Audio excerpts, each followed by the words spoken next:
اپنا پتر تیار کیتا، بس بات بہنا دے نیڑے آ گئی ہے، تیج درواری آئی نا انہاں دو شہزادیاں دی، میری مخدومہ فرمایا آن محمد. اچھا تے جملہ ہے پھر ریاست شاورہ دا، اکثر باوری میں انہوں نے منہ چویں جی جملہ سنے باوری آدھے پر میری بخشش واسطے جملہ کافی ہے. پھر ریاست شاورہ تو آلہ ہے میں جملہ اکثر تو یاد آ جائے گا. باوری آدھے میری بخشش واسطے جملہ کافی ہے. باوری پڑھ دیں جدر میدان جو آواز آئی نا ماما لے گیا تے حسین بہن دے خیمے میں اٹھیا، 4 قدم چاہے تے بہن پوچھیا کتھے جا رہے ہو؟ فرمایا تیری جوڑی لے گئی انہوں چاوڑ جا رہے ہیں.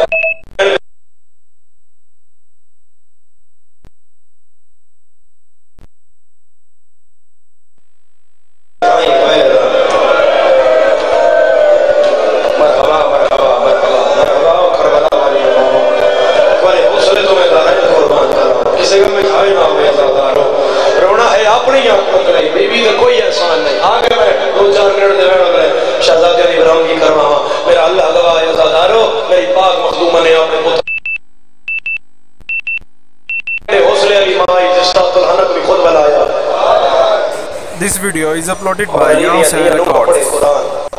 میری مخدومہ فرمایا عباس گھوڑا خیمے لائے ہوئے، ہر سوار خود سوار ہوئے ہیں، انہاں دو شہزادیاں غازی چاہ کے سوار ہیں. حضرت عباس نے چاہ کے سوار کرا آن دا گھوڑا محمد دا گھوڑا زدار ہوئے نال ٹر رہے. جناب عباس درمیان چھے غازی پیچھے ویک کے بیادے میرے لائق شاگرد، میرے سونے شاگرد، میرے تسے شاگرد، میں کون ہاں؟ فرمایا استاد ہو. استاد ہاں تے بھی پتہ ہے نا میں نے بہن میرا لڑن نہیں دینا، تے بھی پتہ ہے نا کہ میں نے بہن میرا لڑن نہیں دینا.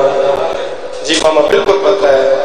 فرمایا جی میں لڑ نہیں نہ سکنا کہ پھر اس 9 لاکھ فوج نو پتہ لگے کہ عباس دے 2 تسے شاگرد میدان میں لڑن آیا، میرا پتر این حملہ کرنا ہے. میں تھوڑا دادا جعفر تیار، تھوڑا نانا حیدر کرار، یہ تیار اور علوی لہو اے میدان چ بولے کہ کنا سیدہ حملہ کیتا ہی 9 لاکھ دی فوج تھے. میرا اللہ گواہ ہے پتر خیمے میں جو نکلے، عالیہ مسلح تے بہ گئی، حسین میٹھی تے بہ گیا، غازی پگ لائی حسین دے پیرہ تے لائی، نکے نکے سید میدان آئے. میرے مولا عباس جتے خیمے تے کھڑے ہیں نا ٹبے تے، جڑا رکس پڑیا ہے نا شہزادیاں، جڑا رکس پڑیا اس رکس کا پہلا پورا مکمل تو نہیں، صرف ایک جملہ میں دینا، اور رکس کا پہلا جملہ سنو تے بے بس عزادار و ہر عزادار دہائی نکلے.